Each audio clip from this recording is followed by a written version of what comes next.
Hello नमस्कार समस्त को। आज आम पढ़ा constituent assembly of India. Constituent assembly of India कहले आम प्रथमे कौन बुझा भारतर संविधान तैयारी केमिति होइथिला। संविधान कहले आम कौन बुझा प्रथम कथा संविधान कहले आम कौन बुझा जदि आम घर थाए घर बापा कौन करती ना नियम तैयारी करती आमे से नियम को पालन करूँ सहीटा हूँ संविधान। तो एत बड़ देश जो नियम तैयारी कराइथिला है कि तार ना हूँ कौन ना कॉन्स्टिट्यूएंट असेंबली ऑफ इंडिया रे ही तैयारी कराइथिला। देखिबा केमिति तैयारी कराला भारत रे केमिति हमर संविधान व्यवस्था आरंभ होइतिला केबे आरंभ होइतिला ता बाबत को जानिबा। एक्चुअली यार आइडिया देथिबा लोकटा जे आम देश रे गोटे संविधान हो आ आइडिया दवा लोक होचंती M N Roy. 1934 idea of constitution assembly by M N Roy idea देथिले। 1935 रे कौन हैला ना नेशनल कांग्रेस ऑफिशियली डिमांड कला कॉन्स्टिट्यूएंट असेंबली। तापरे 1935 मसिया रे नेशनल कांग्रेस जे थिला से डिमांड करदेला कहला जे हमको कौन मिलू ना कॉन्स्टिट्यूएंट असेंबली गोटे करा जाऊ गोटे सभा गठन करा जिवो से सभा रे आमे नियमित भाव में देखिए आम कौ नियमटा ठीक कौ नियमटा भूल गोटे सभा नियम करा जिवो माने गोटे सभाटे हम आ से सभा डिमांड करथिला किए ना कांग्रेस डिमांड करथिला 1935 मसीह से तो बीजेपी नथिला से कांग्रेस डिमांड करथिला। 1940 रे अगस्ट अफर 1940 रे अगस्ट अफर रे ब्रिटिश मानिथिला अगस्ट अफर को मानिथिला। तापर आसला क्रिप्स मिशन 1942 रे फेल हेगला गोटे क्रिप्स मिशन आसीथिला 1942 मसीह रे है ए संविधान तैयारी होगा सेटा फेल हेगला। तापर वेभेल प्लान बा सिमला कॉन्फ्रेंस आसला 1945 एटा ही फेल हेगला आंकर नियम गुड़ा को आम भारतीय मान को भल लगिला नहीं। तापर आसला कैबिनेट मिशन आसला एटा 1946 रे एटा सक्सेसफुल भी हला।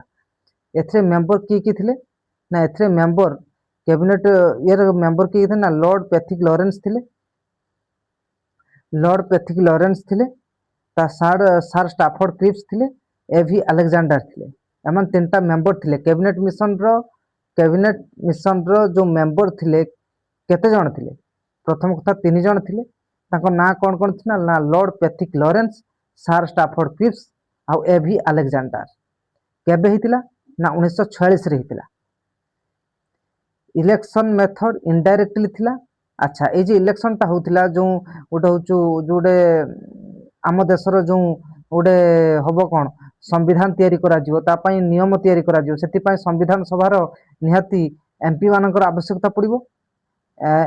सेति पई गोटे कौन कराला ना गोटे कौन करा जिवो ना इलेक्शन मेथड आरंभ कराला केमिति ना इनडायरेक्टली लोक माने डायरेक्ट दे पानथिले हेले कि लोक माने जण को देबे से एमपी मान को दबो बर्तमान देर को सिस्टमेटिक चलछि से सेम प्रोसेस रो आमे प्राइम मिनिस्टर को डायरेक्ट भोट दउचे कि दे पन्ने हेले कि आमे गोटे एमएलए को दउचे किबा एमपी को दउचे सेमान सपोर्ट करचंती हेले कि जे कोनसी गोटे पार्टी को इनडायरेक्टली इलेक्शन सेते बेले भी सिस्टमेटिक चलथिला।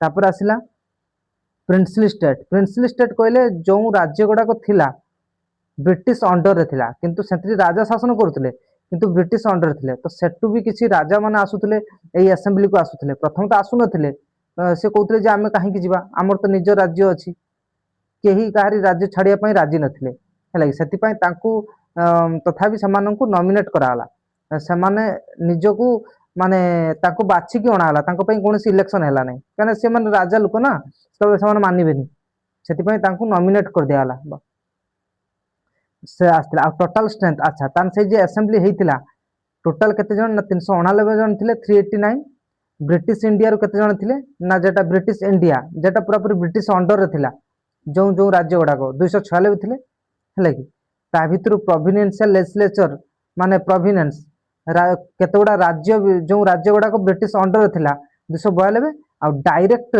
जेटा निजे ब्रिटिश बुझुतला निजे कंट्रोल करथिला सेटा होचु चीफ कमिश्नर प्रोविडेंस 4 जण। तापरे सेटा गला परे तापरे किछि रहिला 93 प्रिंसली स्टेट समाने इंडिपेंडेंट थिले किंतु समाने पूरा इंडिपेंडेंट नथिले समाने को कंट्रोल करथिला ब्रिटिश तो 296 plus 93 equal to 389। Constituent assembly formed होता नवेम्बर 1946। कॉन्स्टिट्यूएंट असेंबली फॉर्म होता November 1946। Doctor Sachchidananda Sinha was temporary chairman थे। ये जो कॉन्स्टिट्यूएंट असेंबली है तार माने टेम्पोरारी भाव में चेयरमैन कराला क्या डॉक्टर सच्चिदानंद सिन्हा को। तापर 11 December 1946 doctor Rajendra Prasad was elected president हेले। प्रेसिडेंट भाव में बछागला 11 डिसेम्बर 1946 मन रखा दरकार। 11 डिसेम्बर 1946 डॉक्टर राजेंद्र प्रसाद को प्रेसिडेंट भाव में ग्रहण कराला। तापर vice president होगले SC Mukherjee. Vice president SC Mukherjee.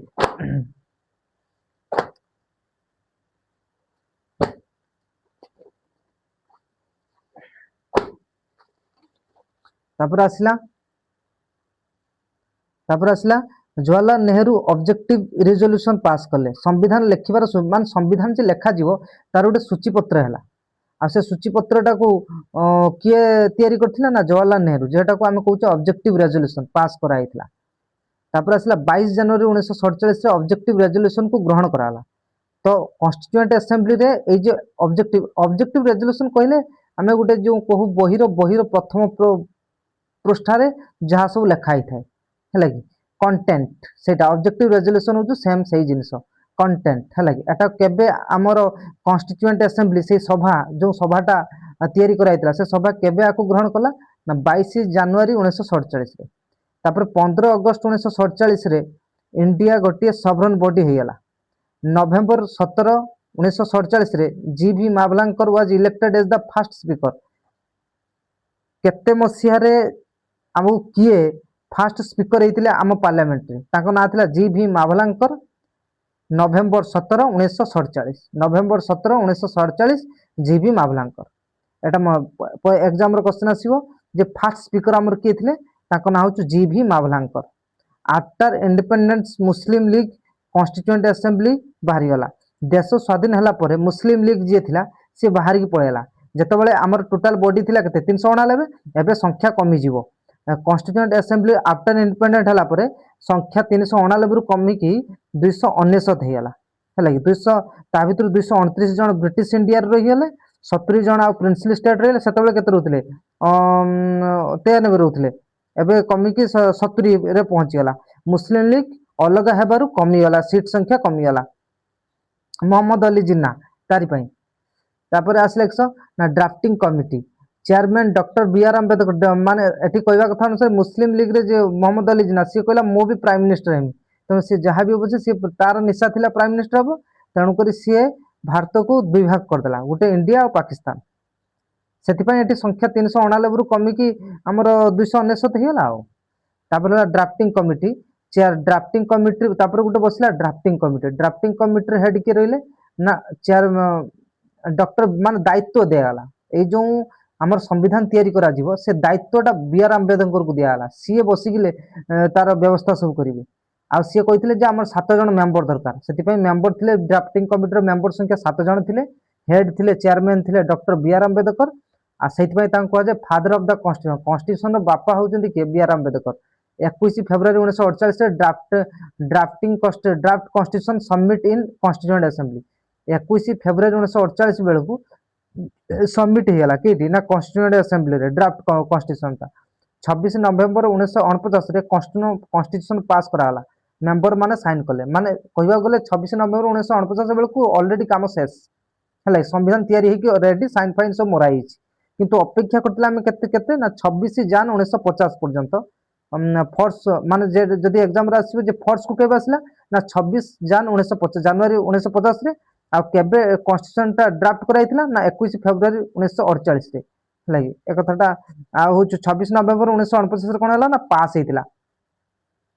तापर एटा काहे कि एते दिन पंते काहे नवेम्बर रहितिला जनवरी पंते काहे अपेक्षा करिया पड़ला ना हमर 26 जनवरी 1930 रे जवाहरलाल नेहरू हेले कि पूर्ण स्वराज डिक्लेयर करथिले सेही जिंसटा को मने पकेवा उद्देश्य रो 26 जनवरी पर्यंत अपेक्षा करिया पड़तिला।